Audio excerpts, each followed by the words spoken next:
Hello, everyone, and welcome back to the Tiki Bar. Today, I am delighted to be joined by Sergio Gonzalez. He is the co-founder and CEO of Remuner. I met Sergio because they have one of the coolest variable compensation platforms in the land, and I'm delighted to learn more about him today. Sergio, how are you? Thanks for doing this. I'm very good, and thanks to you for having me. It's a pleasure. I ask everyone the same question when they come in here to start. What did you want to be when you were a kid? It's a good question. I don't know. I don't remember myself having any particular idea in mind when I was a kid. Definitely, I didn't want to become an entrepreneur or a founder. But yeah, I know most kids might want to be policemen or something like this. But I don't remember anything in particular, to be honest. Fair enough. Fair enough. What was the first paying job that you ever had?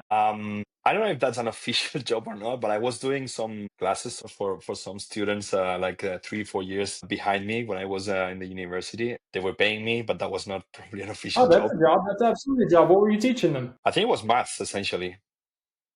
Yeah. How to I've always had good skills for maths, and yeah, I was teaching. I think it was 3, 4 years younger kids than me. The same courses that I was taking 3, 4 years ago. I was also a math tutor in college, so that definitely counts as a job. All right. So, and when you were studying, did you know then? Did you have any ideas what you wanted to be then? Did you want to start companies? What were you thinking? Not really. There was a moment in which I had to decide what I wanted to study as a degree, and I was doubting between bioscience and business administration. I ended up choosing business. Don't know the real reason. I guess at the time I thought that was giving me more chances for the future, but I don't know. And while I was studying business, yeah, I had like genuine interest for companies, business, and so on. But I had no true idea of what I wanted to do. And definitely, again, I was not thinking about being a founder entrepreneur. And I ended up studying as a management consultant. So I guess I was more into the kind of standard career in management consulting. But yeah, I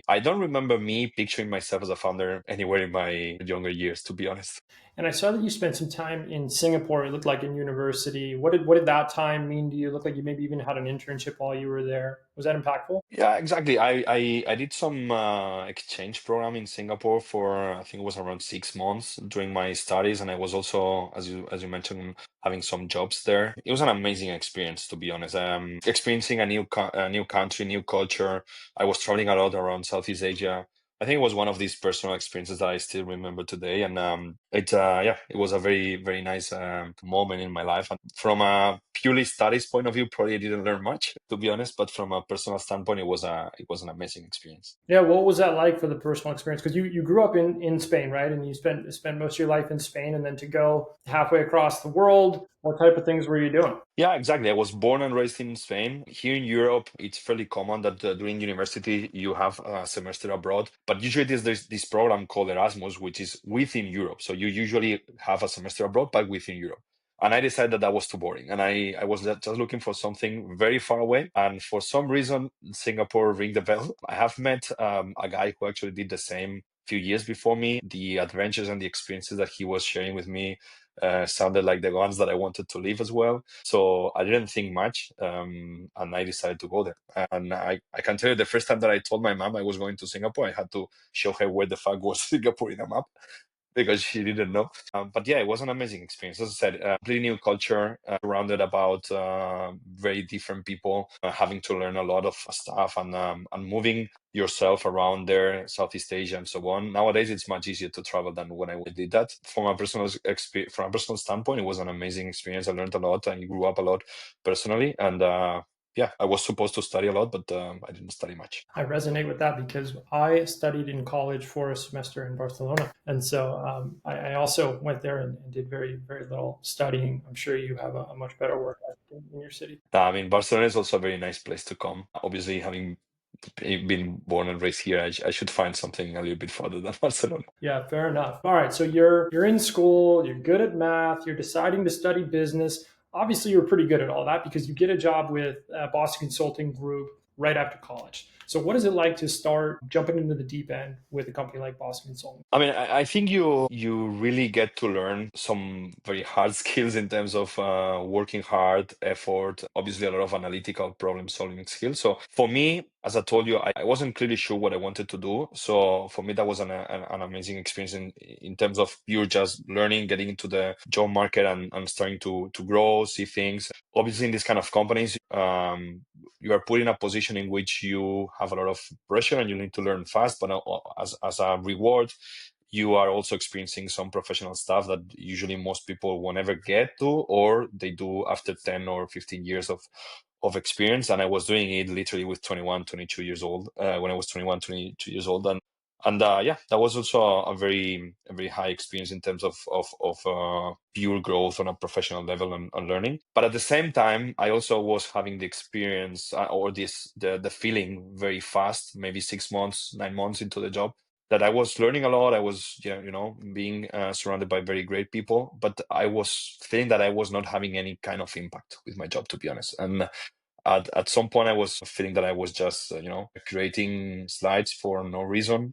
Yeah, that was what I think ultimately made me make the decision to leave that kind of career. But up until that point, I never thought about starting a business, to be honest. And yeah, probably a lot of people in the audience have had experience in management consulting or have friends in management consulting, and probably they know very long hours of work with a lot of pressure, but definitely worth the learning and the skills that you get from there. Absolutely. And clearly you weren't a stranger to the hard work and the pressure because you're still a startup founder. But what is the actual moment like when you say, all right, I'm going to leave, a very safe, high profile job and start, I think it's called Balandras, as your first start when you're what, 23, 24 years old? Yeah, exactly. I mean, yeah, as you probably know, in management consulting, there's a moment in which if you get into management consulting out of directly out of college, you usually get into an MBA when you are 2, 3 years into the job. That's like the typical path. So I was already at that stage, and I had to decide, okay, shall I go to an MBA, which means 2 years of MBA plus 2 more years that I'm actually locked in the firm. So for me, it was like, okay, I'm just committing 4 years to do the same that I've been doing, or it's a moment to change. My background was in business. Obviously, MBAs are very useful, but it's not like typical profile from engineering or some other degrees getting into business. So for me, it was not that attractive. And that was the moment that I said, okay, I'm not really willing to do that. And for some reason, with some friends from college, we had this opportunity to start a business, Balandras. Yeah, it took a few weeks to actually decide. And I remember it was summer, so I took the holidays to decide, and I decided to try. It turned out to be the best decision I've ever made in my life, but at the moment it was not easy. And I remember the exact time when I told my dad I was leaving the management consulting MBA plan and so on to actually start a business in the startup world. And I remember his face. He still asks me if I'm gonna do an MBA at some point in my life. He's a corporate guy, all his career in the same company. Got to very senior positions, but it's like nothing similar to an entrepreneur. I was having the dream career for a father, no? And at some point, I was just telling them I'm gonna throw everything out of the window, and I'm gonna, put on my flip flops and start a business. So then, what's it like? Because you say it's the best decision you made in your life, and I would imagine it was also a hard decision. You're giving up a bunch of money, but then like, what are those first few months of starting your first business actually like? What do you start learning? At the time, to be honest, I was not worried about money at all. Now I obviously see that I was giving away a lot of money in terms of salaries and so on. But at the time, I had no family, no kind of obligations, anything. So for me, it was really finding a place in which, by the same or similar amount of hard work that I was doing in management consulting, I could actually make an impact and see the impact of my work. That was what I was trying to actually achieve. Yeah, and I said that it was probably the best decision I made because, as I told you, I was not thinking about being a founder. And probably if I wouldn't have done this, I might have gone to an MBA, 2 more years at BCG, and who knows for how long, and maybe I would still be there, or because I maybe had become a corporate guy. I don't know. But yeah, I just gave it a chance. Valandas was not a success; it was a failure. Actually, I did it with two friends from college. Even the personal relationship, let's say, evolved a lot with them. One on the positive, one on the other direction. But it was just 9 months. It was very short time frame, but I learned a lot. And after that experience, I really discovered, okay, this is what I really want to do. And that was the moment that I realized, okay, I want to be an entrepreneur. I like to create things, see the impact of what we do, see how you can shape other people's lives through creating things that solve problems to others. that was the true moment in which I said, okay, that's what I like, that's what I want to be. Until that moment, if I hadn't had the courage to leave BCG and start doing this, I probably wouldn't have discovered this in my life. That's why I say it was the best decision. Economically and anything else was probably not a good decision, but I learned a lot. And it was also a very good experience personally to fail and to learn how to deal with failure very early on when you're very young. And at some point deciding and understanding that failure is part of your, as you probably know, I know in the States it's a little bit different, but in Europe, particularly in Spain, socially, failure is socially seen as something very bad. So it's not like super well accepted that you fail. Whereas I much more agree with your view in terms of if you effort and you fail, that means that you've learned. And that's definitely my experience. That's why I'm saying it was probably the best decision I've ever made, because I've never gone back to consulting or corporate after that. Yeah, I love that. In the same breath, you said it was both a failure and the best decision you ever made. So I think there's a lot of lesson in there. But you clearly keep at it, right? You stay at it. And looking through your LinkedIn, you're a serial founder now. So can you tell me the founding story of Corner Job? This one really interests me. Really ambitious business. Would love to hear how you generated that idea. So yeah, after shutting down Balandas, I was briefly part of a food delivery company here in Spain, and in that food delivery company, we were creating the logistics platform. That was before DoorDash, so it was when the food delivery was not logistics or had no logistics involved. And while building that logistics, I was obsessed about finding a business that could help me use my platform that I was creating logistically outside of the rush hours for food. And I was engaging in conversations with a company called Wallapop, which is, I think in the US, it's Let Go, which is a marketplace for used items in general. And I was partnering with them to see if we could be their last mile partner, let's say. That didn't end up well, and I saw eventually that there was no opportunity to actually create this kind of logistical platform as a company itself. But through meeting the Wallapop team and so on, I happened to meet the guys that co-founded Wallapop and also co-founded Anti Ventures. And yeah, we started exploring. We decided to create Corner Job. So I co-founded Corner Job together with them. And Corner Job is essentially a blue-collar job marketplace for gig workers based out of Barcelona, but operating Italy, France, Spain, and Mexico.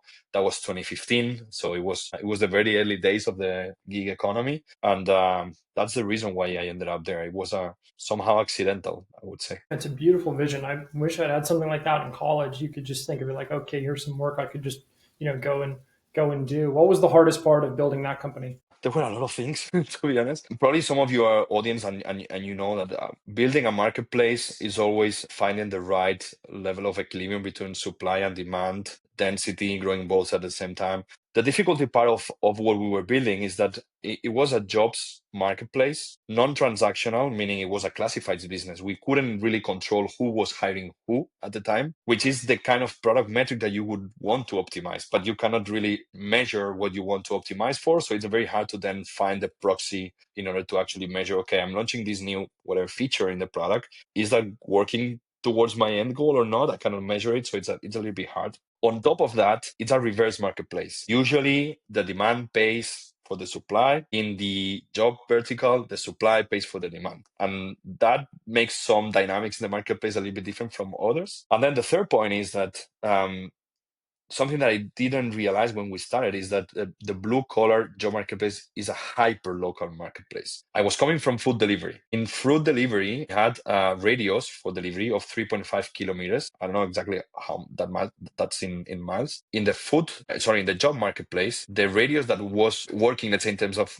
conversion, that was optimizing conversion, was 1 kilometer. So it was less than a third in terms of size. So that was also creating a huge challenges to actually grow up a marketplace in a good equilibrium. Because most of us, when we think about jobs, we think about white collar jobs. And for Yeah. white collar jobs, you don't mind commuting. But if you think about blue collar jobs around you, these guys do not like to have huge commutings and they want to work near their home. So that was creating a lot of pressure in how you need to build the supply and the demand at the same time. So I think combining all those was definitely a very good challenge that we had to find ways to solve. Yeah, really cool business idea. Okay, I want to continue because you have a lot of great stories to pull into. All right, now Signature It is the next one. And when I was looking into this company, you become an executive there. signature solution platform. So I'm curious, you had a lot of success there, really competitive market. Can you tell the story of your time there? Yeah, so Signature is the DocuSign of Europe, to make it super simple to understand. The only thing is that we had 1,000 less funding than DocuSign at any single point in time. Obviously, it was very, very, very hard market. When we started Signature, it was not that competitive as it is today. Obviously, over time, there's been a lot of competitors coming into the market. The product and the service has been commoditized at some point. There's a lot of pressure on pricing and so on. But back at the time, it was not that much. But essentially, the way we were able to compete and find our space in the market was through mostly three things. The first one was a very good user experience. I would argue it's even better than DocuSign, particularly for the person that is signing. And that actually means that you can sell your customer the value proposition of you're gonna be able to close more deals or whatever document is that you're signing if you use us than any other solution. And obviously, DocuSign was a very high standard, but they were not so much. They didn't have that much presence in Europe at the time. Some other local businesses were, but their experience was very, very crap. So that was, let's say, the advantage number one. The second one was regulatory. As you probably know, in Europe we are fans of crazy laws and crazy bureaucracy, and digital signature was not an exception. So at some point there was a common European framework for digital signature, and we were one of the first ones to be compliant with that. While DocuSign, for instance, it wasn't. That actually does not mean that DocuSign is illegal, but you have some sort of reinforcement in terms of being compliant with the law, blah blah. And when you sell to some particular customers, that's very important for them. And that's getting me to the third one, which is from a pure go-to-market perspective, we understood that DocuSign coming to Europe would start by the most digital kind of businesses, and we went straight to the more traditional economy. So companies like pharma, financial services, legal services, insurance, these kind of companies is were our top customers, let's say. And those guys are very, very let's say worried about legal compliance and so on. And that's how we created the footprint that Signature was. Fast forward to the future, and at some point Signature was also growing through inorganic growth and buying and acquiring some other businesses, consolidating the market and so on. And actually it has recently announced that Signature is also merging with another European provider to create an even bigger platform. So that's a little bit the story of what we did here. I'm now also realizing where some of the advice that you gave me during our first conversation is coming from. Dealing with that regulatory and compliance angle. So I want to talk a little about like your personal ability to do that, because I think it's a really good like founder story kind of skill sets. Like you came up through management consulting, you have a startup focused job, you have a blue collar workplace job, and then now you're figuring out how to deal with compliance regulations so that a signature tool can work for pharma. How do you acquire the skills? Like, what is the process of you actually figuring out and solving for that regulatory piece? I mean, particularly one, we hired experts on the field, so it was not me necessarily solving for that. The company was 100 plus employees at the time when all of this came out, so it was not necessarily only me.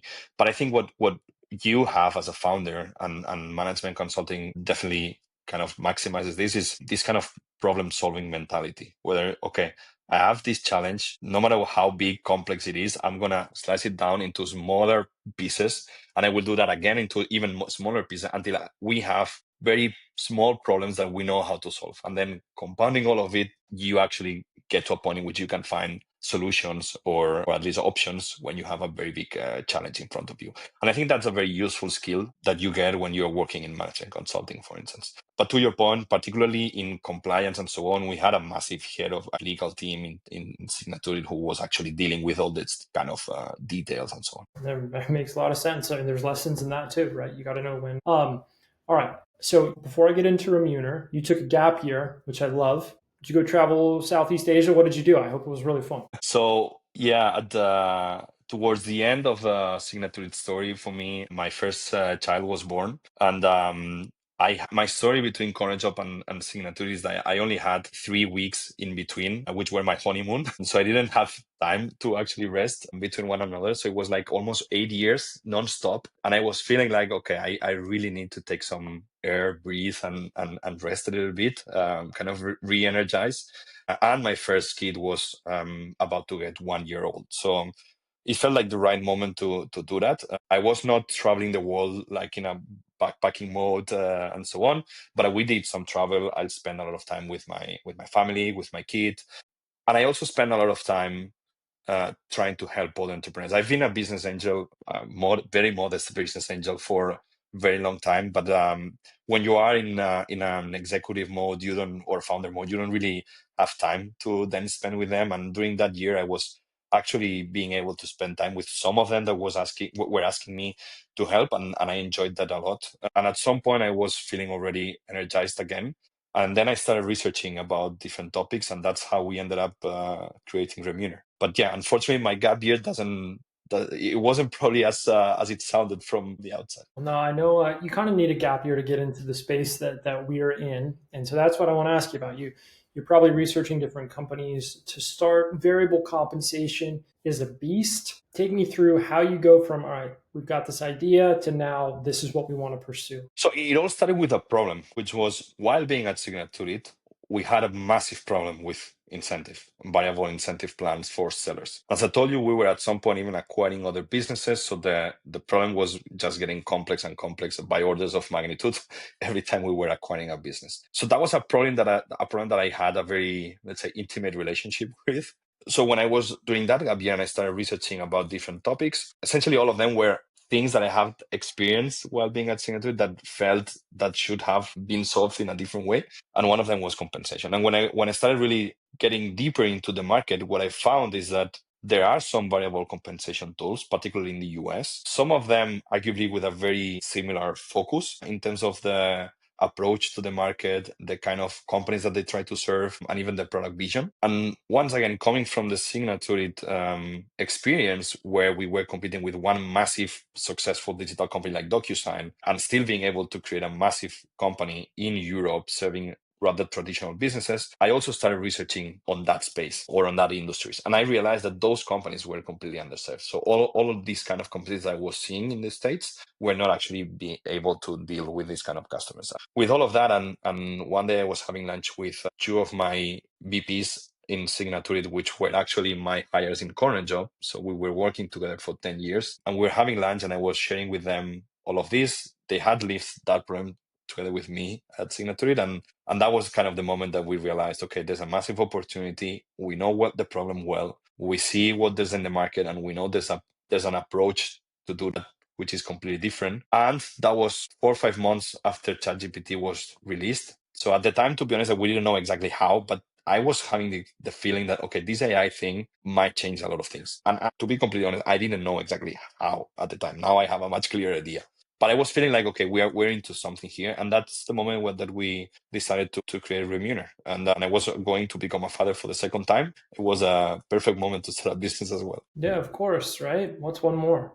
All right, so you start Remuner, and on your website, you have case studies across different industries. Can you take me through just what type of companies you serve and maybe share a success story? Yeah, so mostly we serve mid-market and small enterprises, let's say between 500 to 5,000 employees, more or less on average. And we serve companies in industries such as pharma, medical device, utility, telco, insurance, real estate. Nothing really fancy, deep tech, or anything cool. We do also have some customers on the tech space, but our core is serving these customers. Yeah, in terms of case studies, I think more than a case study or a success story, what I think I can share is that it's very fulfilling when you really or you really start working with these kind of customers. You deal with people that have been in the space for 20, 25, 30 years. And at some point they tell you, I know how we used to do this before. We've never seen a solution like you in our space or in our industry. And I think that's very fulfilling. And that's when you realize, okay, we're really into something here. And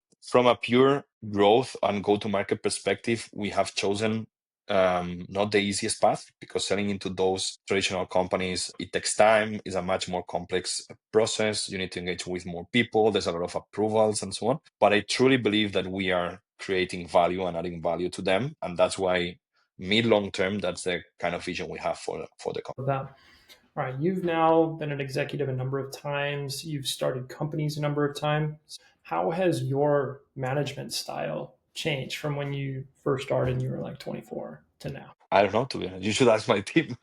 Yeah, I mean, I obviously have more experience now than before, but I don't really know exactly. Well, I can tell you that now I'm much more focused maybe on how and why we do things than maybe what we actually do. Probably when I started, I was coming from management consulting, a very analytical mindset, data driven, problem solving, and so on. I was probably micromanaging some stuff a little bit too much. Now I think I'm much more what you should expect from a founder and CEO. So a little bit more on the strategy, vision, and obviously also execution. But I know I don't think I get too much into the what we exactly do, but much more on how we do things, generally speaking, and why we do things, and what's the direction that we're going.